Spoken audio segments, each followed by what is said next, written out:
सकाळची वेळ होती. घर बाहेरून अगदी शांत दिसत होतं, पण आत मात्र दोन बहिणींमधला वाद नेहमीप्रमाणे सुरूच होता. सोनाक्षी, तू पुन्हा माझ्या वस्तूंना हात का लावलास? मी किती वेळा सांगितलं आहे माझ्या वस्तूंपासून दूर राहा. नेहमी माझ्या गोष्टींमध्ये का नाक खुपसतेस? स्वतःच्या खोलीत का राहत नाहीस? प्रत्येक गोष्टीत ढवळाढवळ करण्याची सवय कधी सोडणार आहेस? अगं, मी तुझं काहीच घेतलेलं नाही. फक्त अंगणात पडलेलं कापड उचललं होतं आणि तुला जरा तरी समज असती ना, तर उलट मला धन्यवाद दिला असतास की कोणीतरी तुझी वस्तू उचलून तुला आणून दिली. अगं, धन्यवाद आणि तुला? तू स्वतःला काय समजतेस ग? घर सांभाळणारे की आई वडिलांची एकुलती एक वारसदार?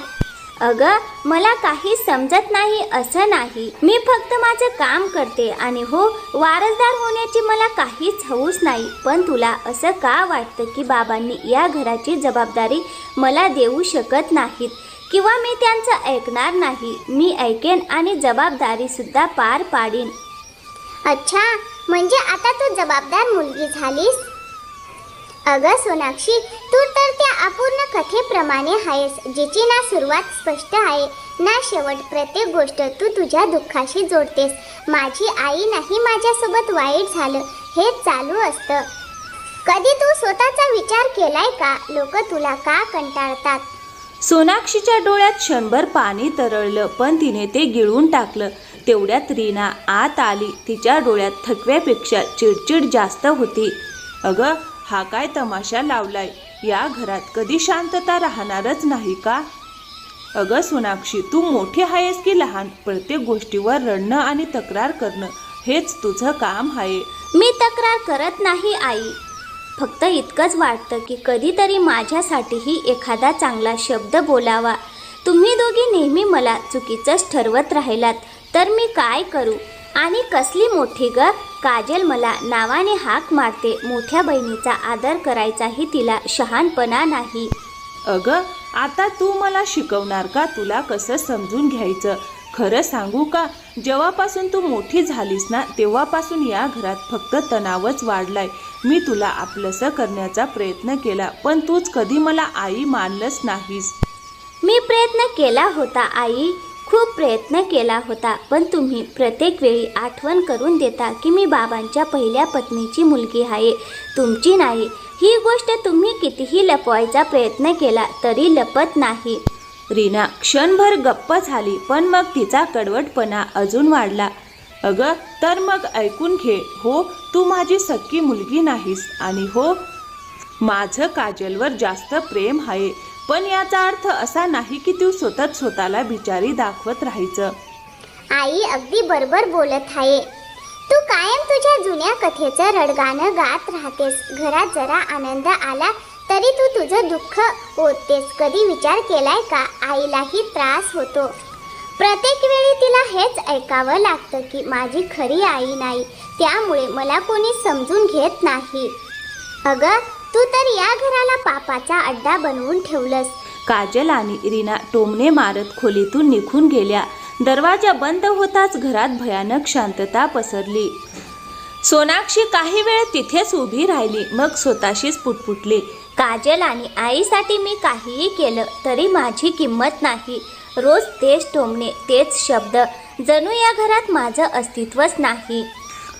थोड्याच वेळाने सोनाक्षी आतून तुटलेली घराबाहेर पडली. ती थेट गावातल्या एका आत्याकडे गेली, ज्या तिच्या वडिलांच्या तोंड देखल्या मोठ्या बहिणी होत्या.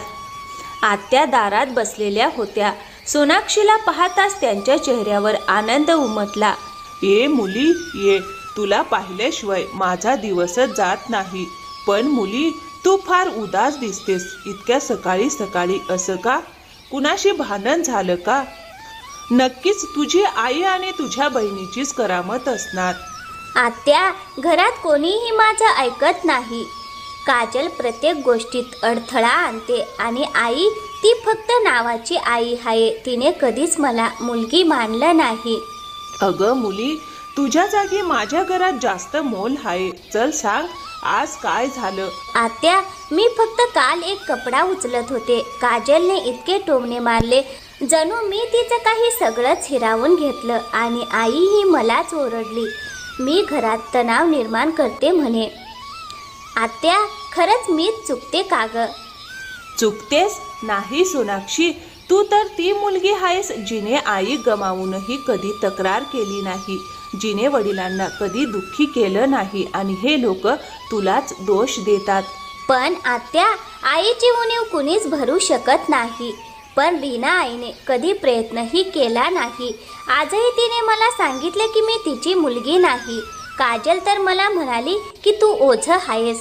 मला सगळं माहिती आहे मुली. रीना तुझ्यासाठी कधी आई होऊ शकत नाही. तिच्या मनात तुझ्यासाठी जागाच नाही. पण काळजी करू नकोस, मी आहे ना. लहानपणापासून मी तुला कधीही प्रेमाची कमी जाणवू दिली नाही आणि तुझे वडील तेही तुझ्यावर खूप प्रेम करतात. फक्त ते साधे सरळ आहेत म्हणून सावत्र आई आणि बहीण तुला दुखावतात तेव्हा ते काही बोलू शकत नाहीत. दुपारी सोनाक्षीचे वडील रघुवीर घरी आले. त्यांच्या चेहऱ्यावर थकवा आणि काळजी दोन्ही स्पष्ट दिसत होते. रीना स्वयंपाकघरात होती. काजलही तिच्या जवळ बसली होती. रघुवीरने विचारलं, अगं सोनाक्षी कुठे आहे? सकाळी निघताना घरातच होती, आता दिसत नाही कुठे. अहो पिताजी, ती कुठे जाणार? कुठेतरी बसून पुन्हा रडत असेल. प्रत्येक गोष्टीचं नाटक करते. रीनाने करची आपटली. सकाळपासून घरात वाद लावून ठेवला होता तिने. जरा जरी काही सांगितलं तरी आम्हीच तिचे शत्रू असल्यासारखं ओरडते.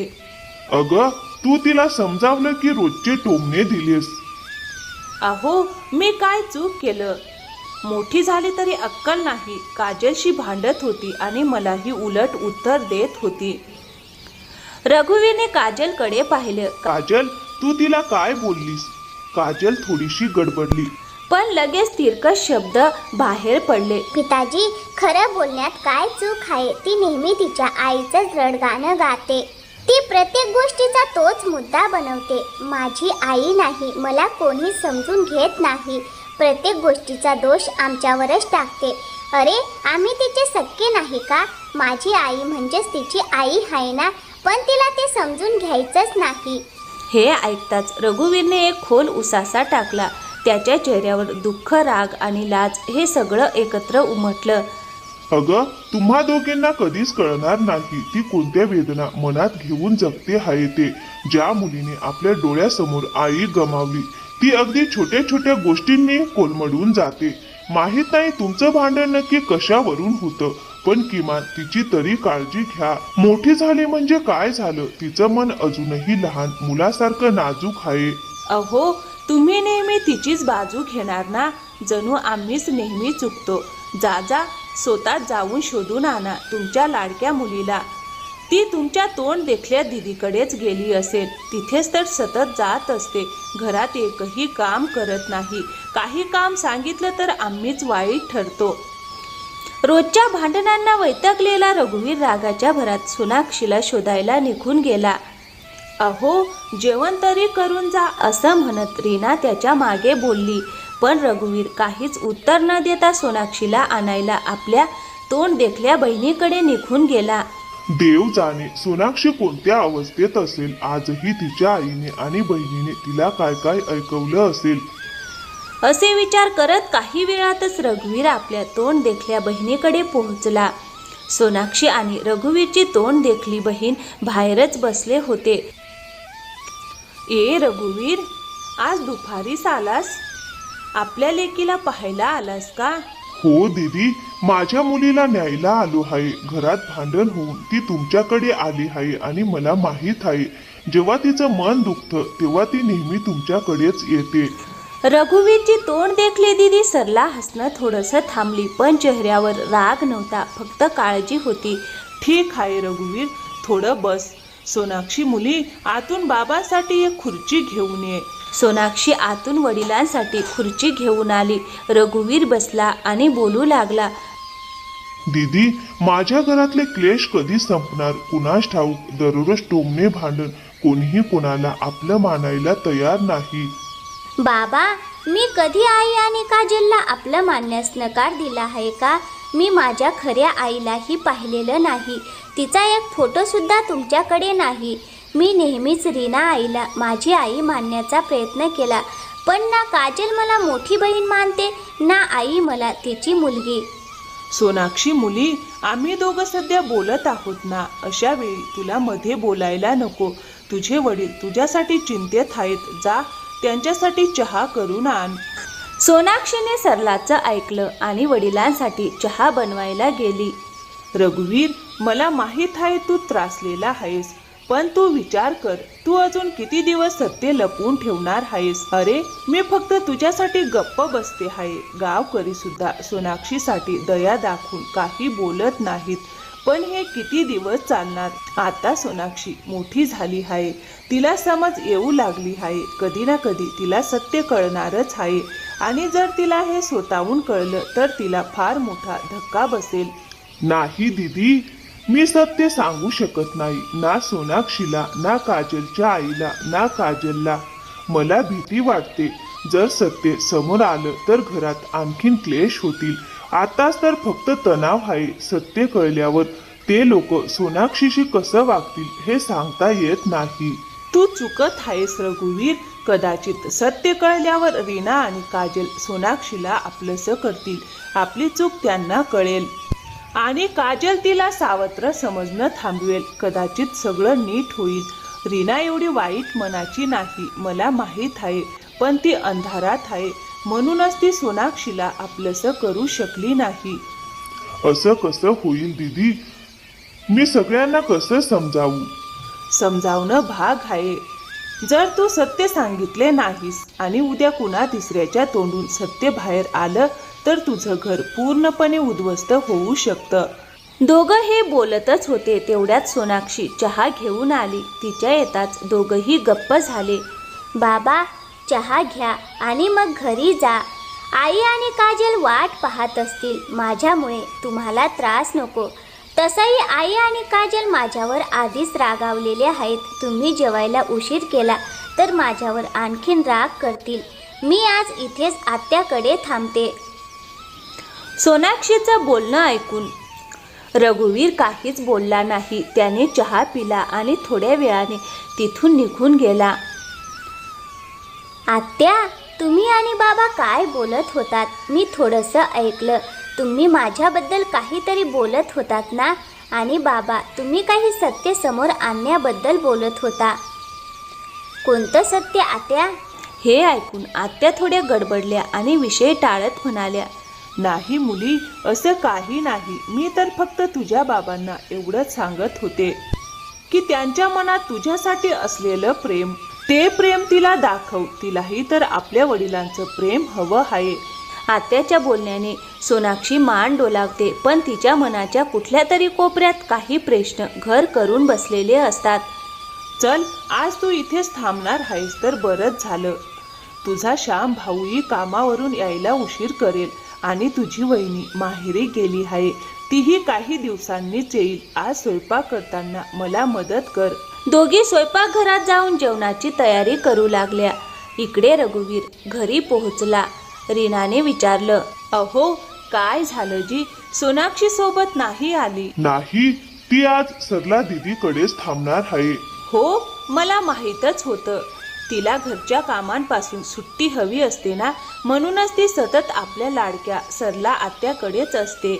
अगं, एक ना काजलची आई, प्रत्येक वेळी तिच्या मागे लागायची गरज नाही. तिला तिथे बरं वाटतं म्हणून ती जाते. आणि तसंही माझं मन आधीच अस्वस्थ आहे, म्हणून मला अजून काळजी देऊ नका. माझ्यासाठी जेवण वाढा. तेवढ्यात काजल खोलीतून बाहेर आली आणि म्हणाली, पिताजी, तुम्हाला काळजी वाटणारच ना. तुमच्या पहिल्या बायकोने तुमच्यावर सोनाक्षी नावाचं ओझं टाकून गेली आहे. काजल, तुझ्या तोंडून फार विष निघू लागलं आहे. स्वतःच्या बहिणीबद्दल मनात एवढी कटुता? अरे, सावत्र असली तरी काय झालं, ती शेवटी तुझी बहीणच आहे ना. अहो, तुम्ही तिला का ओरडता? ती बरोबरच बोलते आहे.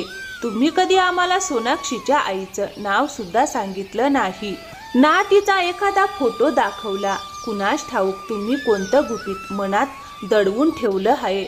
हे सगळं ऐकताच रघुवीर शांत झाला. तो हळू आवाजात म्हणाला. बस करा हे सगळं, माझ्यासाठी जेवण वाढा, मला शांतपणे जेवू द्या. आता या विषयावर मला काहीच बोलायचं नाही. इकडे रात्री सोनाक्षी तिची आत्या आणि त्यांचा मुलगा कमल जेवण करून खोलीत गप्पा मारत होते. सोनाक्षी, आजचं जेवण फारच चविष्ट होतं. आई म्हणत होती सगळ्या पदार्थांची तयारी तूच केलीस. आई म्हणायची की तुझी आई सुद्धा फार छान स्वयंपाक करायची. हे ऐकताच सोनाक्षीचे डोळे पाणावले. सरलाने रागाने आपल्या मुलाकडे पाहिलं आणि सोनाक्षीला म्हणाली, अगं मुली, याच्या बोलण्याकडे लक्ष देऊ नकोस. हा काहीही बोलतो, पण एवढं मात्र खरं आहे की तुझी आई प्रत्येक बाबतीत खूपच चांगली होती. आत्या, तुम्ही नेहमी आईचा विषय निघाला की का टाळता? भाऊ, तुम्हाला आठवतं का माझी आई कशी होती? कमल एकदम गप्प झाला आणि आपल्या आईकडे पाहू लागला. अरे हो, का नाही आठवणार? आम्हाला सगळं आठवतं. तुझे आई वडील दोघंही इथे आमच्याकडे यायचे, त्यांच्यात खूप प्रेम होते. खरंच आत्या? काश मी एकदा तरी त्यांना पाहू शकले असते किंवा त्यांचा एखादा फोटो तरी पाहता आला असता. अगं मुली, असं निराश होऊ नकोस. आम्ही सगळे आहोत ना तुझ्यासोबत. आणि तुझ्या आईच्या फोटोबद्दल बोलायचं तर ती खूप साधी सरळ बाई होती. तिला कुठे फोटो काढायची हौस नव्हती. सोनाली थोडी शांत झाली. मग थोड्या वेळाने, चला, या सगळ्या गोष्टी सोडून द्या. तुम्ही सगळे आहात ना माझ्यासोबत. तुम्ही लहानपणापासून आजपर्यंत मला खूप प्रेम दिलं आहे. फक्त कधी कधी आईची खूप आठवण येते आणि त्यांना पाहावंसं वाटतं. मला तर त्यांची एक झलक सुद्धा आठवत नाही. या सगळ्या बोलण्यामुळे घराचं वातावरण जड झालं आणि सगळे शांत झाले. मग दुसऱ्या दिवशी सकाळी सोनाक्षी आपल्या घरी निघाली. तिचं मन थोडं हलकं झालं होतं, पण तरीही मनात अनेक दुःख शिल्लक होती. थोड्या वेळाने ती घरी पोहोचली तेव्हा काजल बाहेरच बसलेली होती. सोनाक्षीला पाहताच काजल म्हणाली, अगं सोनाक्षी, जेवण करून आलीस का की अजून बनवू? थांब, मीच तुझ्यासाठी छान छान पदार्थ बनवते आणि तुझी सगळी कामही आम्हीच करतो. अगं, झालं का तुझं? सकाळी सकाळी माझं डोकं खराब करू नकोस. तुझ्यामुळेच मला या घरात राहतानाही क्षणभरही शांती मिळत नाही आणि मग मला सतत सरला आत्याकडे जावं लागतं. तुझ्या आणि आईच्या टोमण्यांनीच माझा दिवस सुरू होतो. दोघी बहिणींचा सकाळचा वाद ऐकून रीना आणि रघुवीर दोघेही बाहेर आले. रीना येताच संतापाने म्हणाली, अरे बघा, आली महाराणी. आत येताच बहिणीशी भांडण सुरू झालं. या घरात वादाविना एक दिवसही जात नाही का? कधी सगळं नीट होणार आहे देवच जाणे. मी तर आता तुझ्यापासून पुरती वैतागले आहे. नाही आई, मी भांडण सुरू केलेलं नाही. मी येताच काजल मला बोलू लागली. हो, ऐकलं मी. कामाच्या विषयावरच बोलली होती ना? आमच्याशी जरा काही वाद झाला की तू सरळ त्या सरला आत्याकडे निघून जातेस. संपूर्ण दिवस परत येत नाहीस.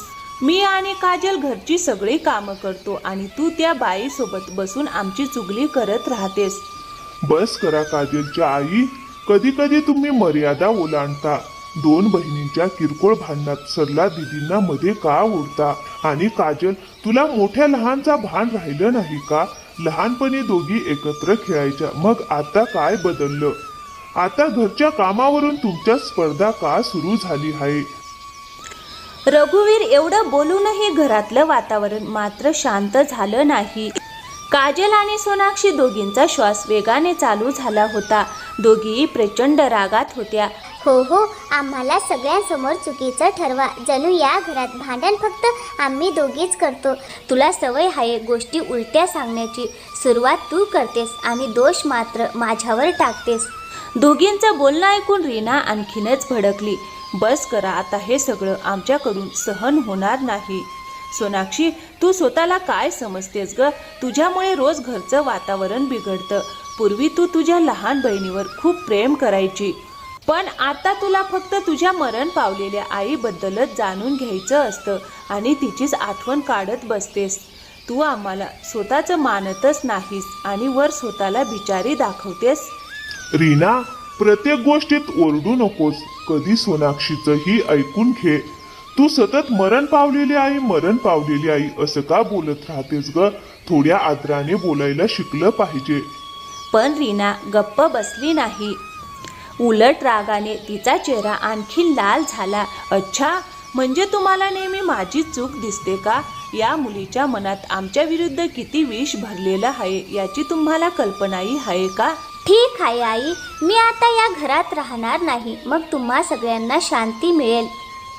हो हो, जा निघून इथून. या घरात तुझी काहीच गरज नाही, मोफत खाणारी कुठली. अरे सगळे गप्प बसा. फार झालं तुम्ही दोघींनी. सोनाक्षीला खूप ऐकवलं आहे आणि तिनंही खूप सहन केलं आहे. या घरातून कुणी गेलंच पाहिजे तर तुम्ही जावा, सोनाक्षी नाही. हे तुम्ही काय बोलत आहात? आम्ही का निघायचं? हे आमचं घर आहे. गप्प बस, मी बोलतो आहे ना. कोणीही मध्ये बोलू नका. अरे, ज्या गोष्टीचा राज वर्षानुवर्षे तुमच्या आणि काजलच्या भीतीमुळे मी लपवून ठेवला होता, आज त्याच भीतीमुळे सोनाक्षीला त्रास होत आहे. कसली भीती पिताजी? तुम्ही काय बोलत आहात? आज चला, मी सगळं सांगतो. इथे बाहेर तमाशा करण्याची काही गरज नाही. आधीच आपल्या कुटुंबाचा खूप तमाशा झाला आहे. सगळे एकदम शांत झाले. सोनाक्षी जणू घाबरून गेली होती.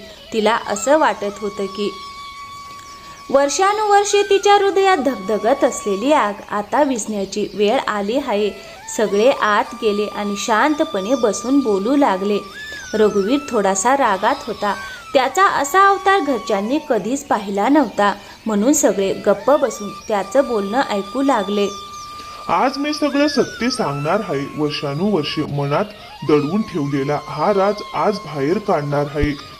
तुम्ही जे सोनाक्षीला सतत टोमणे मारता, तिला दोष देता, त्याच सोनाक्षीमुळे आज तुम्ही या घरात शांत बसलेले आहात. तिच्यामुळेच आज मला या गावात घर मिळालं, कुटुंब मिळालं आणि कमाईचं साधन मिळालं, ज्यामुळे आपण सगळे आज सुखाने आयुष्य जगत आहोत. रघुवीरचं हे बोलणं ऐकून सगळ्यांच्या चेहऱ्यावर प्रश्नांची लाट उमटली.